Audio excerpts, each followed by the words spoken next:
മാധ്യമങ്ങൾ ഇതിന് വസ്തുതകളല്ല കാണുന്നത്, വേറെ തരത്തിലാണ്. അപ്പോൾ ആശ്മി എന്ന് പറഞ്ഞ് പാറപ്പുറത്ത് പാറ കൊണ്ടടിച്ചാൽ ഉണ്ടാകുന്ന ശബ്ദം പോലെ സംസാരിക്കുന്ന ഒരാളുണ്ടല്ലോ ഈ 24-ല്. പാറപ്പുറത്ത് നിങ്ങൾ പാറ കൊണ്ടടിച്ചാൽ, അപ്പോൾ അത് കാരണം ഒരുപാട് പേരുടെ ശബ്ദം കേട്ട് തന്നെ അടച്ചു നോക്കും. കാരണം ഭയങ്കര പ്രശ്നമാണ്. അദ്ദേഹം മാത്രമാണ് പറഞ്ഞത് നിങ്ങൾക്ക് മാറിക്കൊടുത്തൂടെ, നിങ്ങൾക്ക് പ്രായമായില്ല, നിങ്ങൾക്ക് ഇനി എന്താ വേണ്ടത്, ഇങ്ങനെയൊക്കെ ഒരു സ്റ്റൈലില് ഒരു 5 മിനിറ്റ് അങ്ങ് സംസാരിച്ചു. അയാൾക്ക് വല്ല കാര്യമുള്ളതാണോ? അയാൾക്ക് വല്ല കാര്യമുള്ളതാണോ? അല്ല.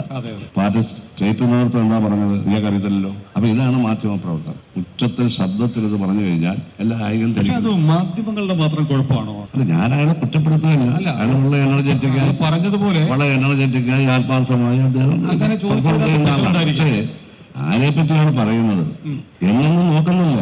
3 തവണ മന്ത്രിയായാലും ഞാൻ 2 തവണ മന്ത്രിയായാലും 3 തവണ മന്ത്രിയായി പുള്ളിക്കൊന്നും ഒരു അനുസവം പോലെ ഞാൻ മന്ത്രിയായത് അല്ലേ? ആലോചിച്ചു ഇത്രയായില്ലേ? മറ്റേയാളായോ ഇയാളായോ? അങ്ങനെ നമ്മുടെ കേൾവിക്കാരുടെ രാഷ്ട്രീയ ബോധത്തെ അങ്ങ് ശോഷിപ്പിക്കുകയല്ലേ. എല്ലാവർക്കും മന്ത്രിയാകാൻ പറ്റുമോ? CPM മന്ത്രിയായത് ഈ 57 എത്ര പേരാ? അല്ല, ഞാൻ വേറൊന്നും കേട്ടിട്ടുണ്ട്, എല്ലാം കൂടെ 10-30 പേരെ മന്ത്രിമാരായിട്ടുണ്ട് ഇന്നേ വരെ.